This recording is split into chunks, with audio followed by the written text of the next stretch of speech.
Mi hijo me dijo que comiera menos porque la comida era carísima y luego me echó al sótano frío como si fuera la sirvienta. Pero se le olvidó algo. No soy el tipo de madre que se aguanta en silencio. Le respondí de una forma que jamás se imaginó. Me alegra que estés aquí. Quédate hasta el final y dime desde qué ciudad ves mi historia. Quiero saber hasta dónde ha llegado. Me llamo Alma. Tengo 75 años y vivo sola en un rancho viejo de trigo a las orillas de Celaya, en Guanajuato. Ya van más de 10 años desde que se fue mi esposo Javier. Él era un hombre de guerra, orgulloso, de hablar pausado, tan confiable que hacía que la vida se sintiera menos pesada. Me dejó esta tierra, unas cuantas hectáreas sembradas, 3 vaquitas y un recuerdo largo como más de 40 años de casados. La casa es sencilla, pura madera que cruje, y con los años ya se ladea un poco cuando sopla el viento. De esas que uno ve desde la carretera y piensa que ya nadie vive ahí. Pero aquí sigo. Me levanto diario a las 5. Me echo el rebozo de lana encima para calentar los huesos y me pongo las botas antes de ir a echarle de comer a las vacas, antes de que se quite la escarcha. Luego me sirvo mi cafecito negro, me siento frente a la ventana y le digo, «Buenos días», en bajito a la foto de Javier que está sobre la chimenea. Todavía con su uniforme caqui, todavía con esa sonrisa que me daba cuando me cachaba viéndolo. Muchos creen que yo debería sentirme sola, pero a la soledad nunca le he tenido miedo. A lo que le temo es a ser una carga. Desde que Javier se fue, yo he hecho todo sola. Tapé el techo que gotea con cinta y tejas viejas. Pagué el predial al día. Llamé al veterinario cuando las vacas actuaban raro. Hasta paleo la nieve del camino cuando cae tormenta, aunque las rodillas ya me anden reclamando. Me las ingenio, porque cuando no hay nadie más, eso haces. Te las ingenias. Mi hijo Mateo no se aparece por aquí desde hace casi 2 años. Tiene su negocio de empaques en la ciudad. Cajas, cartón, impresiones, todo eso. Le ha ido bien, o eso entiendo por las llamadas que hace una vez al mes en Navidad, en mi cumpleaños, en Acción de Gracias, o cuando en las noticias dicen que puede pasar un tornado por el Bajío. A veces hasta son videollamadas. Le gusta enseñarme su reloj nuevo, su coche, la fuente del recibidor en su oficina. Yo sonrío. Hago como que estoy orgullosa, porque en parte sí lo estoy, pero también porque sé que eso es lo único que él quiere escuchar. Así que cuando vi su camioneta roja entrar por el camino de grava 2 semanas antes de Navidad, me quedé parada como boba, pestañeando. Todavía traía el delantal mojado de lavar verduras. Al principio ni lo reconocí. Está más llenito, se viste más fino, la barba bien arreglada. «Mamá», dijo, bajándose con el teléfono en la mano, todavía escribiendo algo. «Qué frío está haciendo. ¿Podemos pasar?» Corrí a prender la estufa. Dije que tenía sopa de la mañana y pan recién horneado. Puse agua a hervir para el té y limpié 2 veces la mesa de la cocina. Me sentía como si fuera a recibir a un invitado de honor, no al chamaco al que yo le limpiaba la cara llena de papilla. Casi ni miró la casa. Sus ojos iban una y otra vez al celular, los dedos sin parar en la pantalla. Yo lo observaba queriendo grabarme cómo se le caían los hombros, cómo se le fruncía la ceja izquierda cuando andaba cansado, cosas que hacía mucho no veía de cerca. Cuando por fin soltó el teléfono y me vio directo, lo soltó sin rodeos. «Mamá, no puedes seguir aquí así. Ya estás grande. ¿Y si te caes? ¿Y si pasa algo en la noche y no hay nadie cerca?» Le sonreí leve y le dije, «Hasta aquí he llegado». Él no me devolvió la sonrisa. «¿En serio?», siguió. «Este lugar ya no es seguro. La verdad es que ya no tienes la fuerza para seguir con el trabajo del rancho. No es sano. Necesitas gente cerca. Necesitas a tu familia. Sofía y yo hemos estado platicando. Queremos que te vengas a vivir con nosotros». Me sorprendió tanto que ni supe qué decir. Me quedé con las manos quietas, todavía agarrando la taza que estaba secando. Él siguió, como si lo tuviera todo ensayado. «Tenemos espacio. Tendrás tu cuarto propio. Hasta tiene vista al jardín de atrás. Sofía sembró unas cosas este año. Ya está pensando en el menú. Hasta movió las cosas del closet de arriba. Te va a gustar». Hizo una pausa, como esperando que yo le diera las gracias, y luego agregó más despacio. Aunque sí necesito pedirte un favor. Estoy queriendo crecer el negocio. Hay un cliente importante en puerta, pero me hace falta algo de capital, nada grande, solo lo justo para ampliar el equipo. Si ponemos tu casa como aval, me dan el préstamo. Es pura formalidad. Nadie te va a quitar nada, pero así todo se mueve más rápido. Lo dijo como si fuera cualquier cosa, como si pidiera tantita azúcar. Y mamá, agregó, más bajito ahora, ya no vas a tener que preocuparte por nada, tú ya hiciste lo tuyo, déjanos cuidarte ahora. Me quedé ahí, viendo el azulejo roto de la barra de la cocina. Algo dentro de mí quería soltar el llanto. Tal vez era la emoción, tal vez el cansancio. Por años me las ingenié como pude, preguntándome si alguien lo notaba. Y ahora, ahí estaba él, mi hijo, ofreciéndome ayuda mientras me pedía los papeles de la casa. Afuera, el viento de Guanajuato sacudía las contraventanas viejas. Miré por la puerta de atrás. El campo de trigo estaba seco, con manchones de nieve y pasto quebradizo. El camino al granero eran solo 2 huellas marcadas por botas. Y más allá, solo cielo abierto, postes de luz y esa franja larga y roja del atardecer desangrándose en el horizonte. No le respondí al momento. Esa noche no pude dormir. Me quedé en el sillón viejo junto a la chimenea, envuelta en la cobija que mi hermana hizo antes de morir. Volví a mirar la foto de Javier en su marco lleno de polvo sobre la repisa y murmuré: ¿qué harías tú, viejo? A la mañana siguiente tomé mi decisión. No le dije que sí a Mateo, tampoco le dije que no.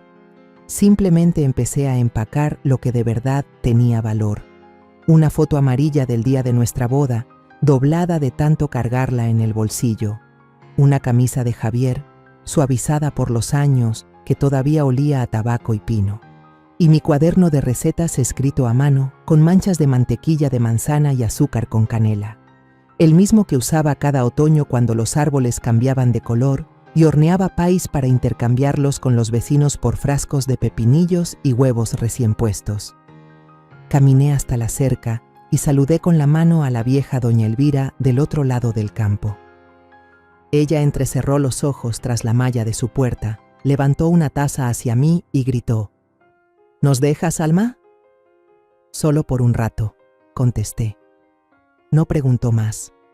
Solo asintió como si lo entendiera todo sin necesidad de palabras. Tal vez así era. Tardamos 9 horas en llegar del rancho a Querétaro. Mateo manejó mientras yo iba rígida en el asiento del copiloto, con un cojincito en la espalda baja que no ayudaba mucho. Las carreteras se extendían sin fin y aunque traté de dormir, cada bache me hacía doler los huesos. Cuando llegamos a la privada, con sus casas iguales pintadas en beige y pasto recortado al centímetro, sentí los huesos como si me los hubieran puesto al revés. Me acomodé en el asiento e intenté sonreír cuando Mateo dijo: hogar, dulce hogar. La casa era enorme, demasiado, si me lo preguntan. 2 pisos, cochera para 3 carros, columnas blancas al frente y uno de esos arbustos cortados al milímetro como en las revistas. Todo se veía tan pulido, tan costoso, tan limpio. Sentí el alma sucia nada más bajarme de la camioneta con las botas aún llenas del polvo de Guanajuato. Sofía abrió la puerta con una sonrisa que no le alcanzaba los ojos. Su blusa perfectamente planchada. Sus labios pintados con un tono demasiado oscuro para su piel. «Bienvenida, suegra», dijo mientras se hacía a un lado. Seguí a Mateo hacia adentro, aferrada a mi bolsa como si fuera salvavidas. Me dieron un recorrido rápido. El recibidor, la sala con chimenea que nadie usaba, la cocina que parecía de muestra más que un lugar donde se cocinaba. Luego Mateo me llevó por unas escaleras angostas cerca del garage. Encendió la luz. Pensamos que esto sería lo mejor por ahora. Aquí abajo está tranquilo, tendrás privacidad. Planeo arreglar el cuarto de huéspedes de arriba en unas semanas. Te subimos en cuanto esté listo. El cuarto estaba en el sótano. Técnicamente acondicionado, sí, pero frío, sin ventanas, con un aire que olía a hule y a humedad. Montones de cajas plásticas con etiquetas de Navidad y Día de Muertos cubrían una pared. Un banco con herramientas polvorientas estaba frente al catre estrecho que me habían preparado con una cobija y una almohada plana. No dije nada, solo asentí.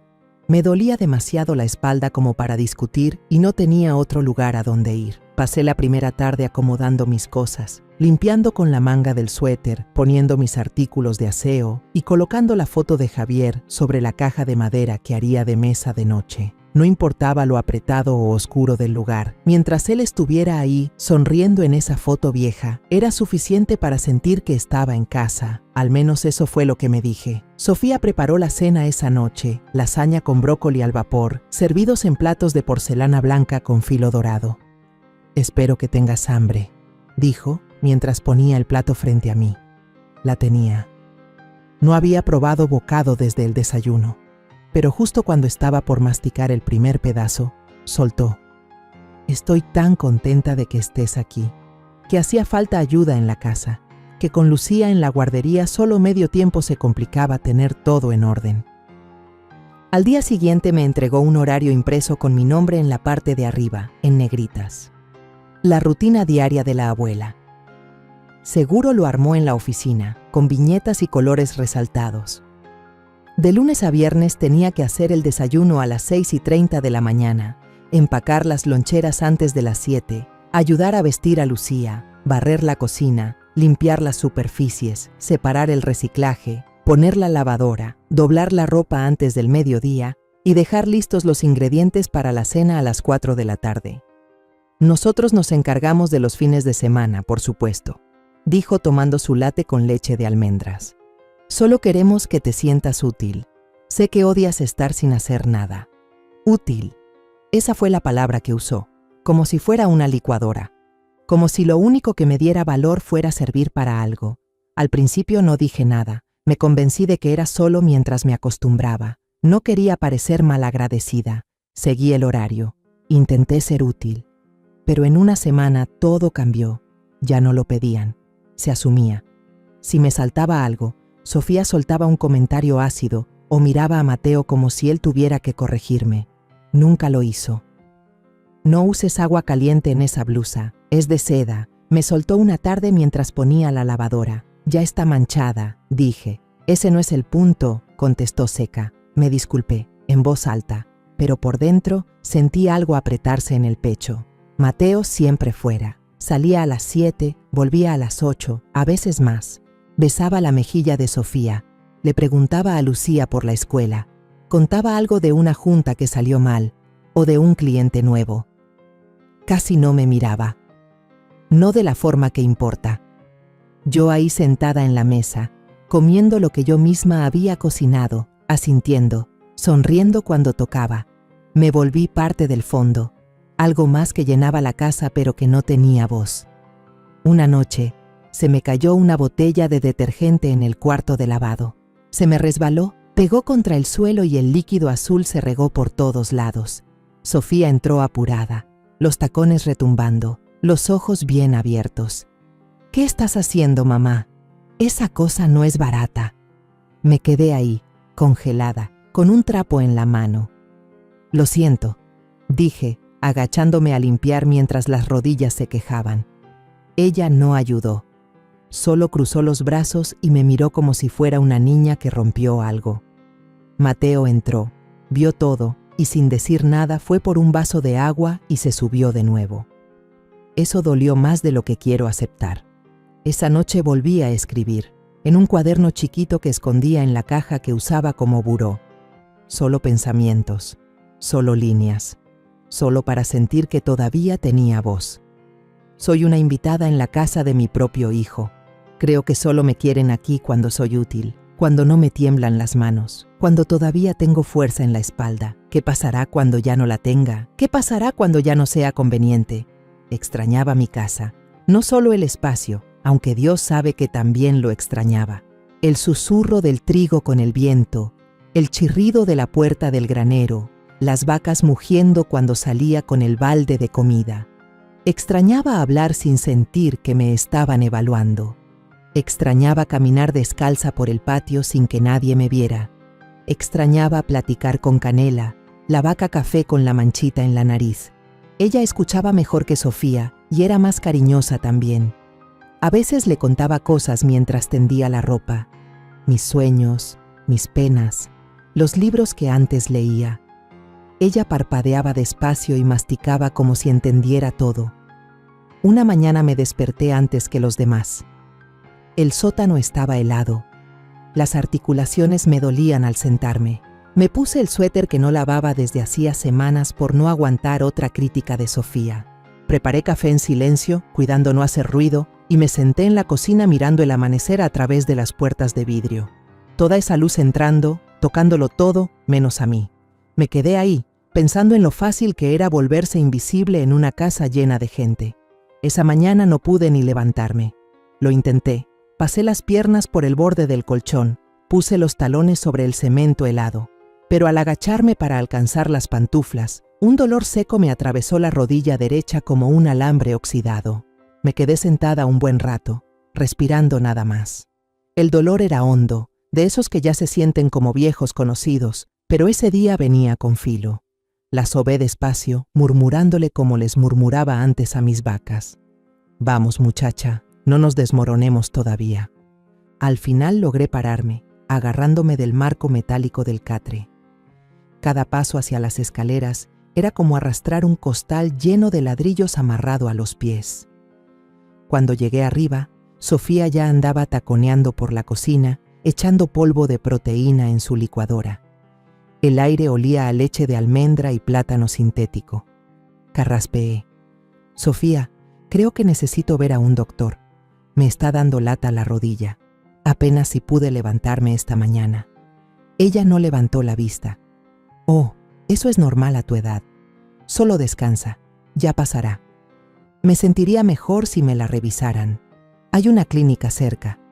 Mamá, dijo, ya más cortante, volteándome a ver de reojo nomás.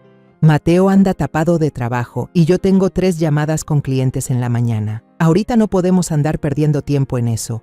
Tómatelo con calma. No es nada grave, ¿verdad? Asentí. Creo que hasta sonreí para no hacerla sentir mal, aunque por dentro era como si alguien me hubiera desinflado. Me quedé ahí un momento más de lo necesario, esperando que se arrepintiera, que dijera, ¿sabes qué? Vamos de una vez. Pero me dio la espalda y prendió la licuadora con ese tipo de eficacia que no deja lugar para nadie más. Bajé cojeando las escaleras y me senté en la orilla del catre, mirando los cordones raídos de mis botas. Por un segundo pensé en doña Elvira, allá en el rancho. Esa mujer habría dejado todo, dar de comer a las gallinas, hervir mermelada, lo que fuera, y me habría llevado a la clínica del pueblo, hablándome todo el camino de su nervio ciático y los cálculos de su segundo exmarido. La extrañé tanto en ese momento que me mordí el labio para no soltar el llanto. Esa noche, Sofía pidió pizza. Mateo llegó temprano por una vez. Lucía estaba coloreando en el suelo de la cocina y en la tele salía uno de esos dramas policíacos donde todo se ve gris y serio. Acababa de poner los platos en la mesa cuando Mateo sonrió y dijo, «Mamá, quizás mídete con la pizza. Esa cosa no es como el pan de elote de allá del rancho. Aquí cuesta dinero de verdad». Sofía se rió bajito. Lucía también, solo porque los demás lo hicieron. Yo sonreí. Lo hice. Sonreí y vi el plato de cartón y el pedazo grasoso de masa que de pronto no pude llevarme a la boca. Se me secó la garganta. El estómago se me apachurró. Miré la rebanada como si fuera comida para alguien más, algo que ya no me tocaba. Esa noche escribí en mi cuaderno. Eso no fue una broma, fue una advertencia. Come menos, cuesta menos. Vive pequeña, habla bajo, no ocupes espacio. Nunca preguntaron cómo dormía. No sabían que mi cuarto seguía húmedo mucho después de que el deshumidificador se rindiera. Que a veces me despertaba temblando, con la cobija hecha bola entre las piernas, abrazando la camisa de Javier contra el pecho como si aún pudiera calentarme. Él siempre dormía del lado izquierdo. Sigo dejando su camisa de ese lado del catre, bien doblada. Cada noche la toco antes de dormir, como si fuera una promesa, como si bastara. Nadie preguntó si tenía frío, ni siquiera si tenía cobijas suficientes. Solo asumieron que estaba bien, como un aparato. enchufado y funcionando. Lucía me trajo una tarjeta de cumpleaños que había hecho en la escuela. Crayones, brillantina y corazones todos chuecos. «Feliz cumpleaños, abuela», decía con letras torcidas. Le di las gracias y la abracé despacito, cuidando de no apretarla mucho. Ella no sabía, solo veía a su abuela. No veía las sombras en mis ojos. Esa tarjeta estuvo en la caja junto a mi catre por semanas. Algunas noches la miraba más tiempo que la foto de Javier. Era lo único en esa casa que me hacía sentir que todavía era alguien para alguien. Luego llegó la noche en que ya no pude más. Había pasado el día entero tratando de dejar relucientes los azulejos del baño, bajando y subiendo de rodillas, una y otra vez, hasta que terminé en el suelo, sin fuerzas, quedándome ahí, sin sentir nada. Esa noche subí tarde, cuando ya todos dormían. Necesitaba estar sola, respirar. Me serví medio vaso de agua y me quedé parada en la sala, mirando esa repisa repleta de novelas de pasta dura que nadie había abierto y plantas de plástico. Todo tan ordenado, tan muerto, tan distinto a la casa llena de vida y caos que alguna vez fue mía. Cuando bajé de nuevo al sótano, sin hacer ruido, me senté al borde del catre con la foto de Javier en las manos. No me quedaban lágrimas, solo dejé que el silencio me envolviera como si fuera otra piel. No debía haber venido, le susurré. Debí haberlo sabido. Pensé en todas esas tardes en el porche allá en Guanajuato, viendo los campos moverse al ritmo del viento, con mi taza de café caliente, los perros ladrándole a los cuervos. Pensé en la paz sencilla de estar sola, en lo bonito del silencio compartido entre los amigos de siempre. Dejé todo eso atrás por esto, por esta caja sin ventanas, este inventario diario de errores y cargas. Me vinieron a la mente esas películas donde las señoras mayores eran recibidas por sus hijos y vivían sus últimos años entre risas, cariño y pan horneado. Me acordé de cómo solía llorar al final de esas historias, cómo me limpiaba las lágrimas diciendo, así voy a estar yo algún día. Pero aquí estoy, sin porche, sin campos, sin pan, sin dignidad, sin un hogar que me espere, sin dinero. Un cuerpo demasiado cansado para pelear y muy débil para salir corriendo. La luz del sótano parpadeó, uno de esos focos chafas que Mateo había instalado. Zumbó, luego se estabilizó. Me miré las manos, manchadas, duras, fieles, y pensé cuánto más podrían seguir antes de rendirse. Me quedé ahí sentada un buen rato, pensando en lo que pasa cuando alguien entrega todo durante años y un día, sin ruido, se vuelve invisible. El aire esa noche se sentía más frío de lo normal, el silencio más denso, las sombras más largas. Era el cuarto martes del mes, día de sacar la basura. Ya me sabía de memoria el horario. El bote azul era para reciclaje, el verde para la basura normal. Me dolían horrible las rodillas bajando las escaleras del sótano, pero igual sacaba los botes, terca como siempre. El cielo estaba color plomo y el viento me calaba los dedos aunque llevara guantes. Las hojas mojadas se pegaban a la banqueta. Fue ahí cuando la vi por primera vez. Estaba junto al contenedor de la esquina, detrás de esa placita por el súper. Chiquita, no más de 1,5 metros, envuelta en una parca roja desteñida que ya parecía haber pasado por varias manos. Un gorro de lana gris le cubría la cabeza y una bufanda morada, vieja y deshilachada, le daba 2 vueltas al cuello.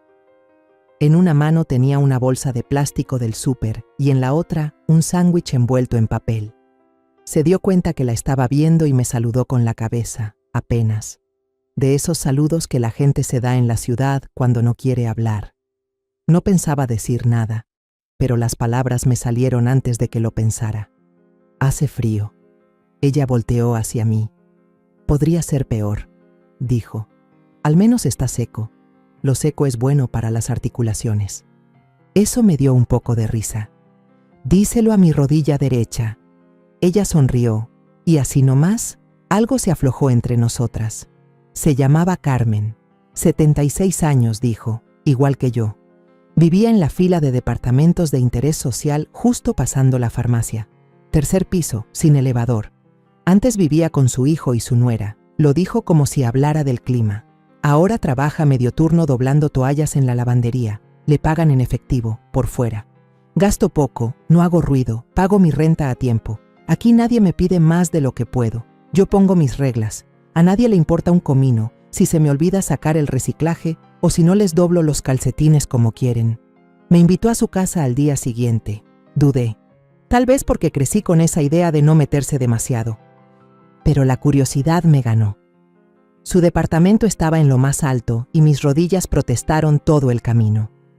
El pasillo olía a jabón y a algo frito. Por dentro, su hogar era oscuro pero cálido. Tenía un calefactor eléctrico junto a la ventana, una mesa coja con 2 sillas diferentes y las paredes llenas de pósters viejos de flores, girasoles y margaritas, casi todos.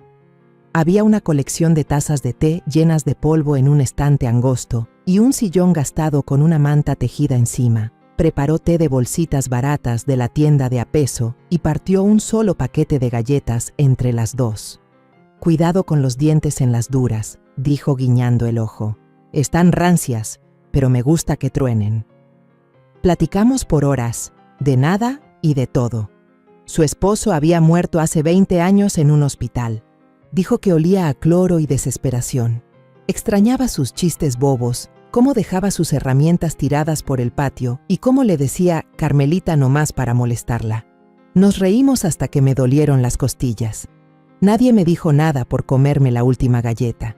Nadie miró el reloj. Al irme, me agarró la mano y dijo: «Vuelve cuando quieras, Alma.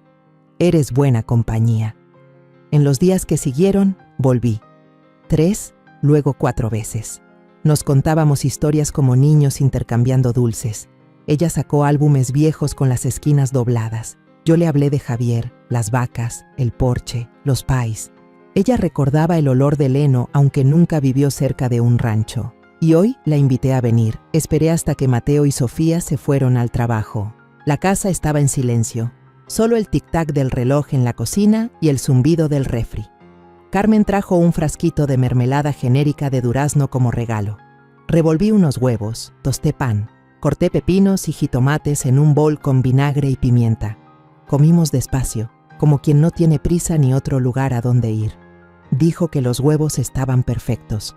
Yo le dije que esa mermelada era lo mejor que había probado en meses. Nos reímos de los hombres, de cómo todos prometen mucho y acaban dejando calcetines por todos lados. Nos sentamos juntas en el porche trasero, envueltas en cobijas viejas, viendo cómo los pájaros picoteaban el comedero que Sofía siempre olvidaba llenar. «Es curioso, ¿no?», dijo Carmen. «Yo estoy sola, y tú no, pero estamos en el mismo lugar». Asentí. «Aquí afuera estoy a gusto», dijo. «Nadie me necesita, pero al menos nadie me manda». No supe que estaba conteniendo el aire hasta que lo solté. La puerta principal se abrió más tarde de lo que esperaba. No escuché el carro, solo el taconeo sobre la madera. La voz de Sofía cruzó la cocina. «¿Mamá? ¿Quién está aquí?» Carmen se paró para irse, pero le hice una seña para que no se moviera. «No pasa nada, ya se va». Pero Sofía no se fue. Entró a la cocina y se quedó parada. Sus ojos vieron las tazas en la mesa, el plato con pan mordido, la bufanda vieja de Carmen sobre la silla. Frunció la nariz como si algo apestara. «¿Esa es mi mermelada?», dijo cortante. «Hice de comer», dije, poniéndome de pie. «Para ella». Su tono subió, como si no lo creyera. «¿En serio, mamá? ¿Metiendo gente a la casa sin avisar? ¿Y usando nuestra comida? ¿Sabes cuánto cuestan las cosas ahorita?» Carmen se levantó, tranquila como siempre. «Está bien, ya me iba». Pero Sofía no acababa. «Esta es una casa privada. No se puede invitar a extraños así nomás. No es un refugio». Se me apretaron las manos en el trapo de cocina. Me zumbaban los oídos. Se volvió hacia mí. «Vives aquí sin pagar renta, ¿te acuerdas? Esa comida la pagamos nosotros. No creo que sea mucho pedir que pongas límites». Abrí la boca y luego la cerré. Tenía la garganta seca. El corazón me retumbaba como si fuera a salirse. Su voz bajó a un siseo. «No eres la reina de este lugar, mamá. Eres una invitada. Intenta recordarlo». Sentí que algo se rompía. No fue un ruido fuerte, ni siquiera visible, solo un chasquido, bajo y silencioso, como un hilo que se deshace. La miré fijamente. Realmente la miré.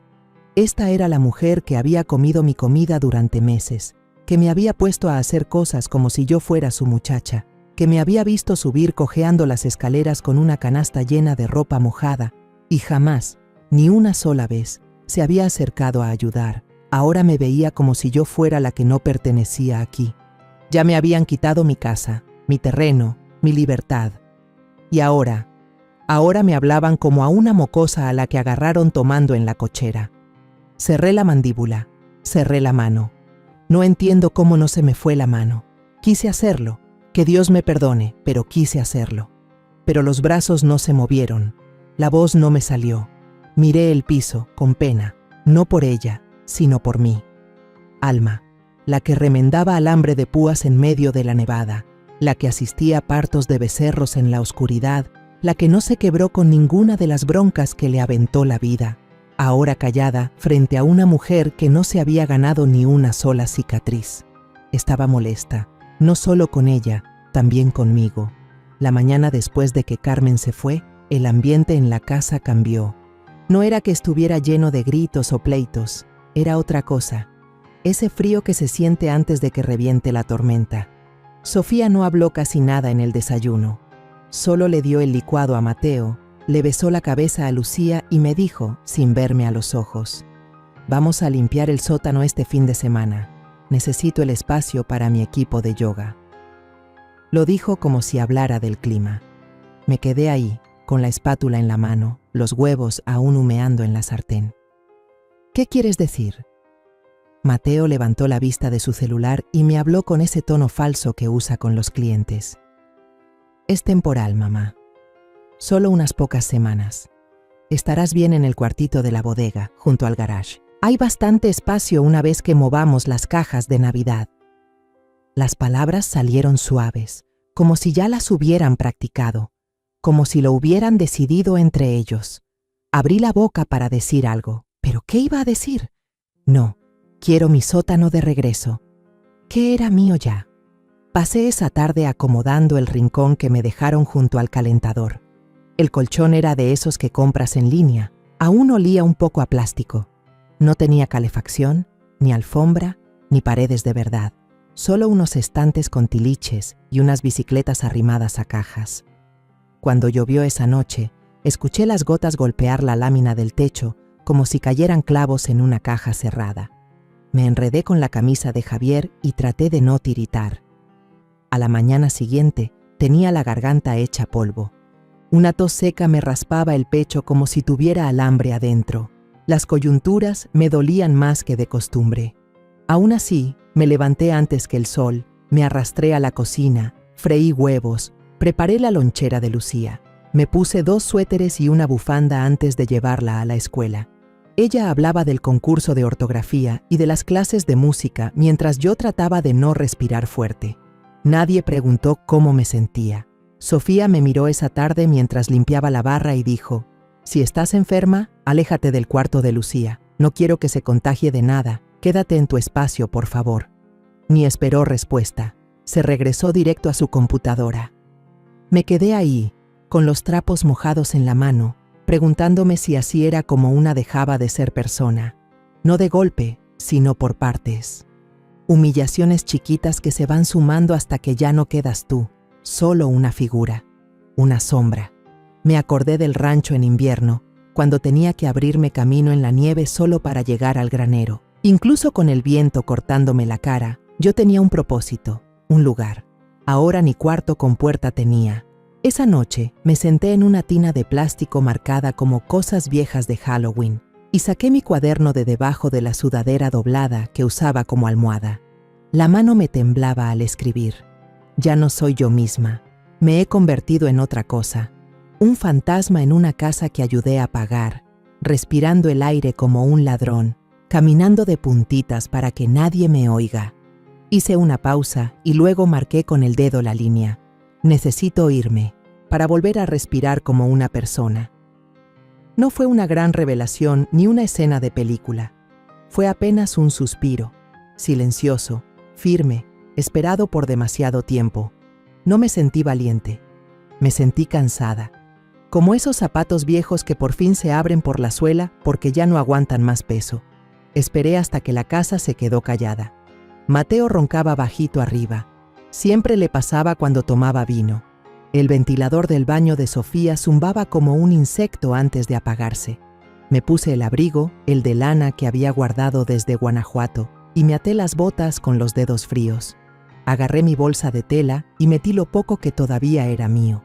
2 mudas de ropa, la foto de Javier en su marco de cuero cuarteado, la Biblia de bolsillo que tenía desde que cumplí 17 y mi cuaderno. No tomé el celular que me habían dado. Siempre estaba muerto de todos modos.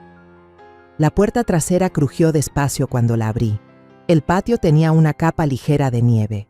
Era la primera del año, fina como polvo, apenas pintando las banquetas de blanco.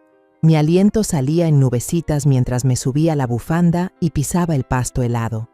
El jardín que Sofía tanto presumía ya era pura tierra. La albahaca y la lavanda desaparecieron hace rato. Crucé la reja trasera sin apuro, con las piernas tiesas como si fueran de madera. Una bota se atoró en el último tubo y me fui de rodillas al suelo del callejón. Me quedé ahí un rato, con la cabeza agachada, respirando duro, sintiendo el ardor del frío en las palmas. Luego me levanté, me sacudí y seguí. Las lámparas del alumbrado zumbaban arriba. El silencio era como una cobija, rara pero suave. Se oían los carros en la avenida, lejos, pasando sin rostro, sus luces embarrando el pavimento mojado. Seguí caminando. Pasé los buzones, pasé la señal de alto, pasé todo lo que alguna vez creí que era seguridad. No tenía claro a dónde iba, solo sabía que no podía quedarme. El frío me calaba hasta los huesos. Las manos me ardían dentro de los guantes y el aire se metía por cada costura del abrigo como si supiera dónde dolía más. Respiraba cortado y cada paso me pesaba más, pero no paré. La idea de ese rincón en el garage detrás de mí me empujaba más fuerte que cualquier promesa al frente. No era realmente una duda. Siempre supe a dónde. Di vuelta detrás de la lavandería. Crucé el callejón detrás de la tienda de todo por $1. Pasé la fila de buzones chuecos y el bote azul golpeado que siempre olía a arena para gato y cebolla vieja.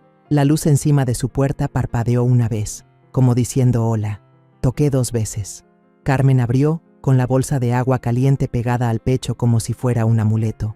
No se veía sorprendida, solo inclinó la cabeza y dijo: «Sabía que aparecerías. Afuera hace un frío que pela, pero aquí adentro estamos calientitas». No dije nada. Entré al departamentito y dejé que el calor me envolviera. Olía a canela y a alfombra vieja. El calentador sonaba cerca de la ventana y en la estufa hervía algo dulce y espeso. Tal vez compota de durazno o té con demasiada azúcar. Me dejé caer en el sofá viejo de cuadros, ese con el brazo ya deshilachado, y me envolví en la cobija que me ofreció sin decir una sola palabra.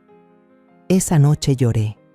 No era tristeza ni miedo ni rabia, aunque traía todo eso encima. Lloré porque alguien me había esperado, porque alguien había hecho espacio, aunque fuera solo un huequito en el sillón y una taza de té toda desconchada. No lloraba así desde que se murió Javier. Me lo había tragado todo durante tanto tiempo, a través de los inviernos callados, de las sonrisas frías de Sofía, de la cortesía distante de Mateo. Pero esa noche todo se me salió en silencio, en lo oscuro, donde solo Carmen podía escuchar. No dijo nada, solo se quedó ahí cerquita, tejiendo algo en amarillo mostaza, tarareando una canción vieja que apenas si reconocí. Los días que vinieron después fueron raros por lo simples que eran. Por primera vez en quién sabe cuánto tiempo, no tenía que andar de puntitas en casa ajena. No esperaba que me criticaran, no me encogía para caber en los rincones donde me hacían a un lado. En el departamento chiquito de Carmen cabía justo como soy. Las mañanas iban sin prisa. Una ponía el agua a hervir y la otra preparaba las tostadas. Compartíamos un frasco de crema de cacahuate y un cuchillo filoso. Yo hacía el café como en el rancho, echándole agua caliente a un cono de plástico sobre la taza. Carmen siempre lo tomaba con crema en polvo, sin azúcar. Nos sentábamos en el balcón si no hacía tanto frío, enredadas en cobijas, tomando sorbitos y viendo a las palomas pelear por las migas en la banqueta. Las tardes eran de caminar. A 3 cuadras había un parquecito comunitario con bancas bien juntas y un columpio oxidado que nadie usaba ya. A Carmen le encantaba. Decía que los árboles todavía se acordaban de su nombre. Nunca le pregunté por qué. Siempre llevábamos un periódico, uno de los gratis que agarrábamos en la farmacia, y nos lo repartíamos, pasándonos los horóscopos y los obituarios, el crucigrama y los anuncios. Ella le ponía círculos a cosas que nunca iba a comprar. Yo fingía interés en recetas que nunca iba a cocinar. A veces rascábamos raspaditos, boletos de a 1 peso, cada quien con su moneda de 25 centavos para rascar la parte plateada. Nunca ganábamos nada, pero daba gusto intentarlo. Las noches se nos iban suaves. Tenía un radio viejito, de madera, con una perilla que hacía clic, y siempre agarraba estaciones que ponían rancheras de hace décadas. José Alfredo Jiménez, Lola Beltrán, Javier Solís. Nos sentábamos bajo una lucecita amarilla, la única lámpara en la sala, y tejíamos. Yo no era buena en eso. Mis bufandas siempre salían chuecas, pero Carmen nunca decía nada. Nomás hablábamos lento de lo que nos venía a la mente. Hombres que habíamos querido, comidas que no soportábamos, lugares que todavía queríamos conocer antes de que las rodillas nos fallaran del todo. Una noche solté sin pensar. Siento que estoy viviendo de nuevo, no solo existiendo. Carmen solo sonrió sin voltear la cara. Así es como sabes que estás en el lugar correcto. Allá en casa de Mateo me imaginaba que al principio ni se dieron cuenta que me fui. Pero para la tercera mañana ya debían saberlo. Me lo imaginaba parado en ese cuartito frío como bodega, el colchón todavía tibio de donde había dormido, tal vez buscando mi bufanda, la foto gastada que siempre tenía al lado. No dejé nota, ni pensé que la leería si la dejaba. Sofía habría dicho, está bien.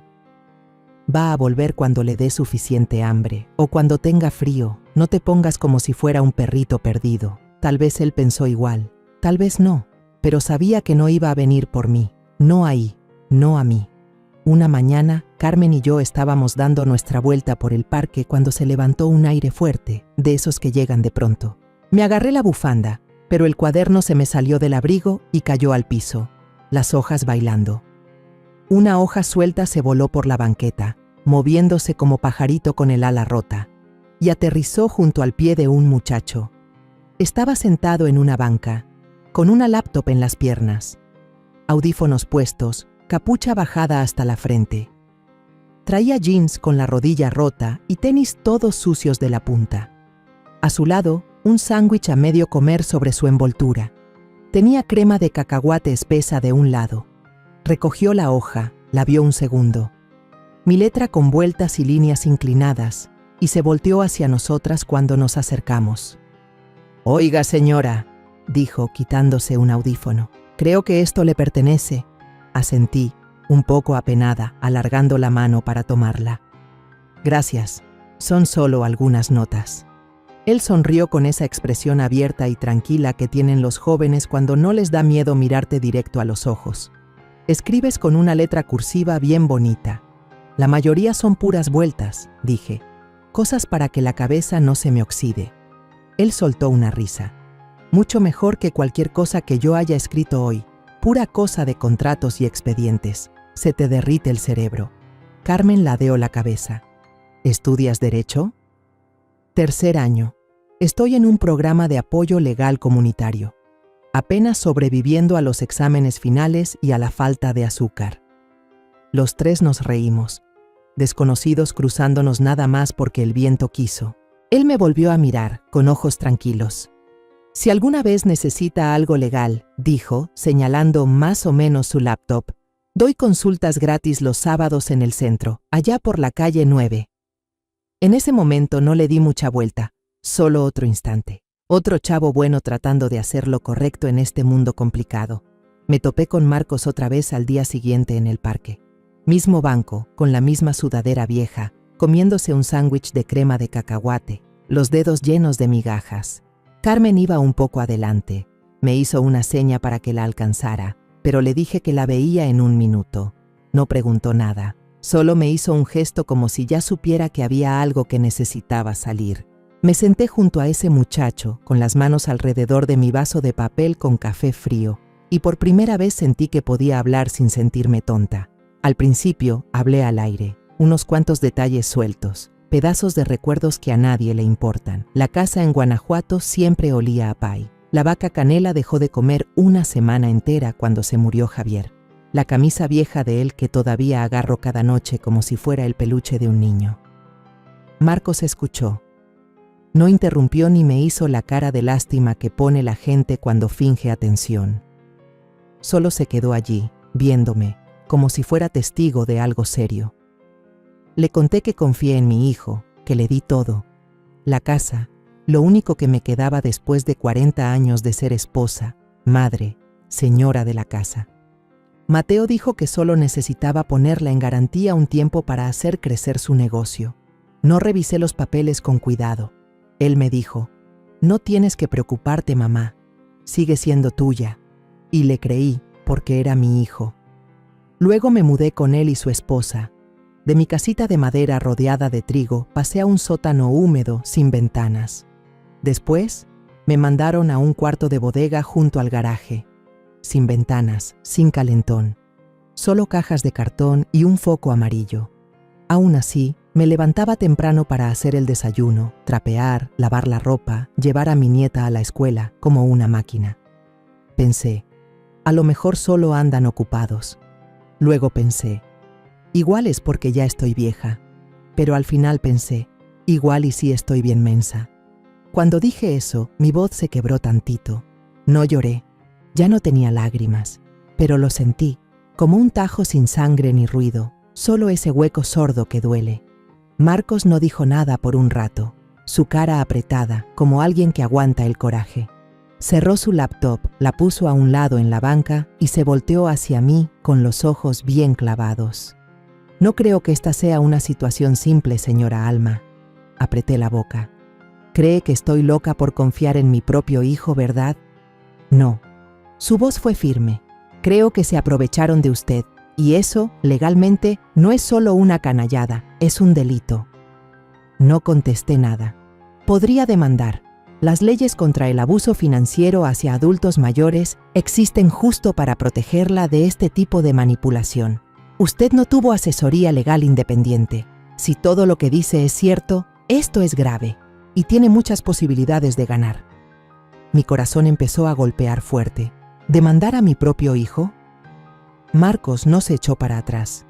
Él no está actuando como su hijo, está actuando como alguien que se aprovechó de una persona vulnerable. Usted merece justicia, señora Alma. Volteé la cara. El pecho me ardía. Estaría metiendo a mi hijo a la cárcel. Él se quedó callado. Una hoja amarilla cayó entre nuestros pies. A veces, para salvarse a una misma, dijo al fin, hay que aceptar que alguien a quien amas traicionó tu confianza. Esa misma tarde, Marcos me llevó a un edificio pequeño de ladrillo, escondido detrás de unas oficinas. Había un letrero azul afuera, Centro de Asistencia Legal para Personas Mayores. Me detuve en la puerta, apretando una carpeta delgadita con papeles viejos y amarillos. Él solo dijo, vamos, nadie debería pelear sola. Nos recibió una señora llamada Evelina Garza, de unos 50 y tantos. Pelo oscuro corto con mechones grises, ojos filosos como cuchillos, pero su voz era suave y firme, como una cobija gruesa de invierno. Antes era fiscal, ahora trabajaba de voluntaria, como abogada de personas mayores que habían sido maltratadas. Conté la historia otra vez, esta vez más directa. Ella no me interrumpió. Cuando le pasé las copias de la hipoteca y unas notas sobre las finanzas, solo tardó unos minutos en revisarlas antes de decir, no está sola, señora Alma. La ley de Guanajuato prohíbe estrictamente los acuerdos financieros coaccionados o manipulados que involucren a personas mayores sin asesoría legal independiente.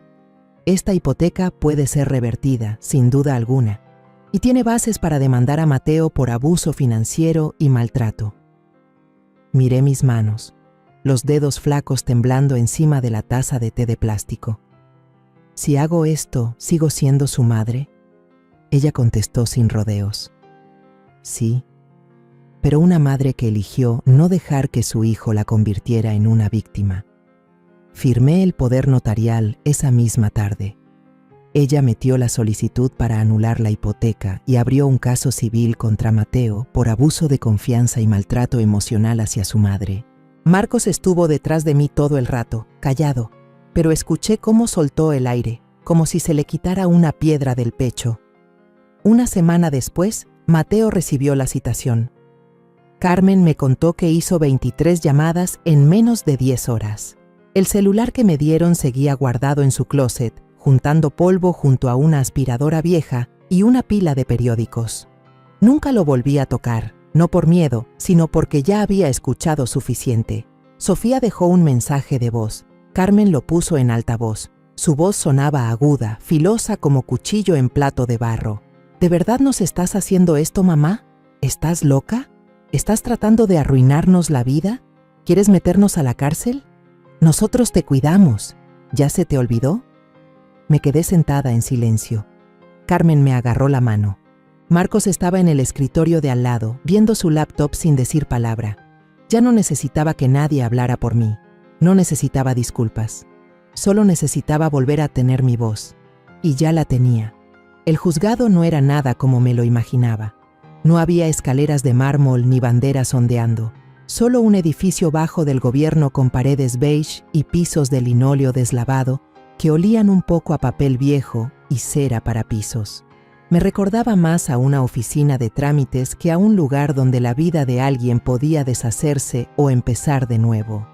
Llamaron el número del caso y pasamos a una sala pequeña con sillas de plástico y una mesa de cada lado. La jueza, una señora con gafas de armazón fino y un chongo gris de acero, ya se veía cansada al sentarse, pero sus ojos se afilaron cuando revisó el expediente. Mateo llegó justo a tiempo. Afeitado, traje oscuro, zapatos bien lustrados, el disfraz de un hombre decente, pero los ojos le parpadeaban a cada rato. No me miró, ni una sola vez. Su abogado se sentó junto a él, revisando una carpeta con pestañas amarillas que parecían espinas. Yo llevaba un suéter gris que tejía ya en Guanajuato, sencillo pero calientito. Me recogí el pelo como le gustaba a Javier y traía su foto doblada con cuidado en mi bolsa, no para enseñársela a nadie, solo para sostenerla. Su cara me daba una especie de columna que ya se me había olvidado que tenía. Evelina se sentó junto a mí, tranquila como siempre, viendo sus notas. Tocó una vez el escritorio con los dedos, la única señal de que estaba alerta. Empezó resumiendo los hechos. Que yo era dueña absoluta de una casa en el campo de Guanajuato, que no tenía deudas, que mi hijo me convenció sin asesoría legal para firmar una hipoteca para ampliar su negocio. Contó cómo me mudé a su casa, las condiciones en que vivía, cómo dejé de ser madre para convertirme en una especie de sirvienta sin paga. No dramatizó, no hacía falta. Ya nadie hablaba en la sala. Luego dijo las palabras que había tratado de olvidar pero que no se me iban. Se le dijo que no comiera demasiado, dijo Evelina, porque la comida no era barata como allá en su rancho. Se le dijo que durmiera junto a un garaje en pleno invierno. Se le negó atención médica. Se la humilló cuando pidió una dignidad básica. La jueza no parpadeó. Solo asintió una vez mientras escribía con su pluma. El abogado de Mateo hizo una defensa corta, floja y nerviosa. Dijo que yo había estado de acuerdo, que estaba emocionalmente inestable después de años de estar aislada en el campo, que Mateo y Sofía habían hecho lo mejor que podían, pero que no se les podía culpar por malentendidos en una casa con varias generaciones. La voz del abogado se rompió cuando dijo, malentendidos. Me paré cuando Evelina me dio la señal. No ensayé lo que iba a decir, solo dejé que saliera. No estoy aquí para castigar a nadie, dije. Mi voz sonó rara en la sala, bajita para un lugar tan frío como ese. No busco venganza, solo quiero recuperar lo que me corresponde. Quiero vivir los años que me quedan sin ser una carga, sin ser una sombra arrinconada en la bodega de alguien. Quiero que me vuelvan a tratar como una persona.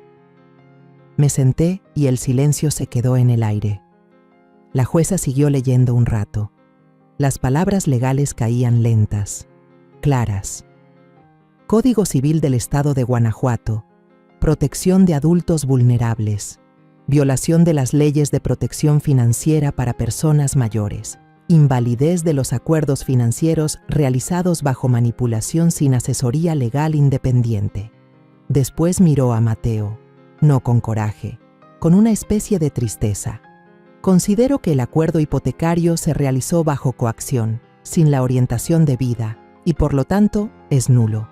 La casa y la propiedad completa serán devueltas a la señora Alma Ramírez. Cambió de hoja. De acuerdo con la ley estatal sobre el abuso a personas mayores, el señor Mateo Ramírez quedará bajo custodia del condado en espera de sentencia.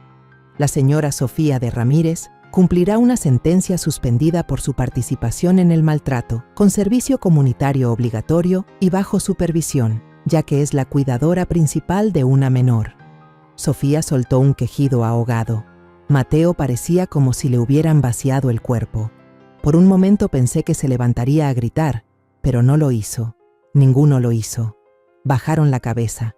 Cuando los alguaciles se acercaron, no sentí que gané. Ni siquiera sentí coraje.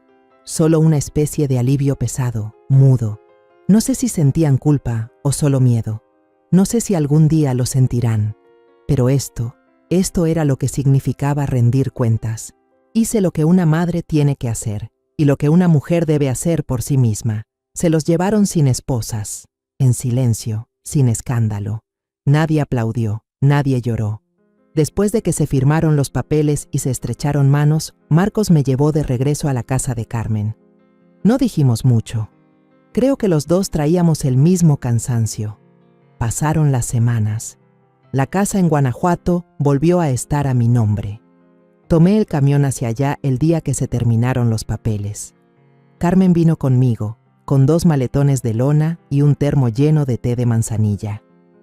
Nos bajamos en ese camino de tierra dura donde alguna vez crié vacas. Me enfrenté a tormentas y aprendí a levantarme de nuevo. Mandé a arreglar el techo, pintar el porche y componer la reja vieja con ayuda de un señor llamado Pablo, que en sus tiempos conoció a Javier. No hice todo al mismo tiempo. No tenía por qué, tenía tiempo. Carmen se mudó una semana después. Se quedó en la recámara de arriba, la que recibe la luz en las mañanas. Un mes más tarde, doña Elvira, mi vecina de toda la vida, volvió de casa de su hija en Nebraska y empezó a visitarme todos los jueves con sus ridículas barritas de limón y su perrito que odiaba a los hombres. Las 3 nos sentábamos en ese porche cada tarde que podíamos, mirando el trigo mecerse con el viento. Tomábamos té de hierbabuena, nos reíamos de cualquier cosa, hablábamos de todo. La casa no solo era mía otra vez, era mía como antes, llena de voces que no querían nada de mí más que mi compañía. Y eso, más que cualquier fallo en la corte, se sentía como justicia. Contamos esta historia basada en hechos reales. Los nombres y lugares han sido cambiados para proteger la identidad de la persona involucrada. Es la historia de una madre que sacrificó toda su vida por sus hijos y nietos, y al final fue despreciada, utilizada y abandonada. Pero cuando ya no le quedaba nada que perder, se levantó, y esta vez vivió para ella misma. No la contamos para juzgar, sino para que quien escuche se detenga a pensar. ¿Cuántas madres están sufriendo en silencio dentro de su propio hogar? Ahora tengo curiosidad por ti, que estás escuchando mi historia.